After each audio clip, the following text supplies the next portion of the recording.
So the Owl House pilot leaked, fully dubbed but in animatic form. Let's talk about it. Like most pilots, it's basically an alternate version of episode 1. So the episode begins with the Azura story, except for they're a little different designed. And instead of telling the story to the principal and her mom, Luz is telling it in front of geometry class. And Amity's with her in class. Like a lot of the pilots, she looks similar but a little different. It's the hair that's a little off. Like this concept design, of course, and it's also covering her ears for reasons. She sticks up for Luz, but it's clear she only really did it so she would have some peace and quiet. Luz immediately admires her. She then lets the snake go outside while eating the rest of the Azura doll. After being told she should stop living in a fantasy world, she then picks her locker open. There's some stuff in here like a drawing of her as a witch with a similar hat, a plushie dragon, some manga, statue to go with it, snake food despite her releasing the snake, and this movie poster that's a PNG from something I'm not totally sure what it is. Connie from Steven Universe moves out of the way as Amity walks down the hallway. Luz surprises her with a drawing of each other, with some blush, paper cut blood. Amity's like, yeah, that's nice and all, but she's an exchange student, and she's leaving. Luz boops the snoot goodbye, but Amity drops her passport, so Luz has a new opportunity to talk to her. After chasing her to her for sale house, Amity has the Titan key. Amity forgets to close the door all the way, so Luz goes in instead of chasing Albert. The key melts and we end up in the Boiling Isles. It's basically the exact same establishing shots from A Lion Witch and a Warden, until more doors appear and people run in. As this flying thing explains, originally dimensional travel apparently was super common and easy to do in the pilot. But Earth is forbidden. No humans allowed because the Emperor doesn't like them. Already setting up Belos. But Luz accidentally gives himself away, so the flying thing hulks out and chases her into the market where she meets Ida, who's wearing her over 30 and flirty shirt. So the idea of her being Marilyn staying Gravity Falls' ex-wife was there even in the pilot, and she still sells Earthrealm garbage, like this dark mysterious item that's a PNG of a fedora. Luz learns that she's a witch, and it's basically the same again, until the guard from earlier, instead of Emperor's Coven guard, finds out what's going on. And instead of flying away, Ida uses teleport magic like Hunter does. Which is crazy to think that the teleport magic, which is pretty unique in the actual series, was going to be a little more common. We still get the she got away joke. One wanted poster vandalism, and we go to the Owl shop. Because originally the Owl House was going to be more like the Mystery Shack and selling garbage from here, I guess. Hootie opens an elevator in his mouth, sending them into the living room. Keen, except for looking a little like his beta design here, but then looking normal for the rest of the episode.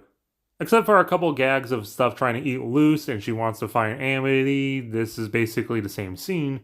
But instead of like the Aztec-looking mural, the story of Keen's projected in magical smoke form, instead of the Warden, it's Lilith that took the crown. And her evil lair is the Boiling Isles High School.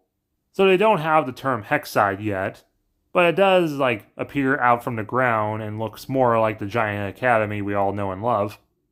Probably one of the biggest differences is Ida, instead of being cursed to turn into the owl, she turns into a giant owl purposely.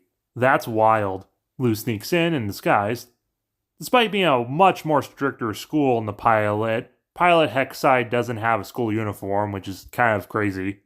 And I say that is because Lilith is the principal instead of Bump, and despite Tiny Nose having a hall pass, she's getting detention. Also, Tiny Nose was apparently going to be a student originally. While hiding in the locker, we see a poster for Try Fear Leading, and it's like the Titan Kronos wearing a cheerleader uniform, which is hilarious because it's still like the famous painting of him eating someone. I don't think Disney censorship would allow that in the final cut. She finds Amity hanging out with her friends, and she's also a witch, and her parents made her study in the human realm for some reason. Try myth and Maddox. Reduce, recycle, reanimate the dead. Luz tries talking with Amity. She notices the drawing, and Amity's like, oh yeah, this is crazy girl. And she thinks we're friends, tossing it away. which hurts Luce, so she tosses the passport away. Also, this friend of Amity sounds a lot like Grenda from Gravity Falls. They meet back up with Ida, and they sneak into Lilith's office. Luce is still feeling down about Amity, but there's the contraband. So calling back to him earlier, Luce just picks the lock. Inside, there's some false teeth, a sword, tiny nose in a cage, a keen skull with diamond eyes, and a PNG of a Burger King crown with Francois. It's the same energy as the original episode. And us weirdos have to stick together. Unfortunately, Lilith is the one who cuts off Ida's head in this, and she can turn her hand into a scythe thing. Of course, Ida is still fine, but no crown allowed for anyone who's not the Emperor. And I really like that both the Clawthorne sisters have a similar relationship even in the pilot. It's really funny. Ooh, I'm Lilith, and I'm so dark and broody. Stop it!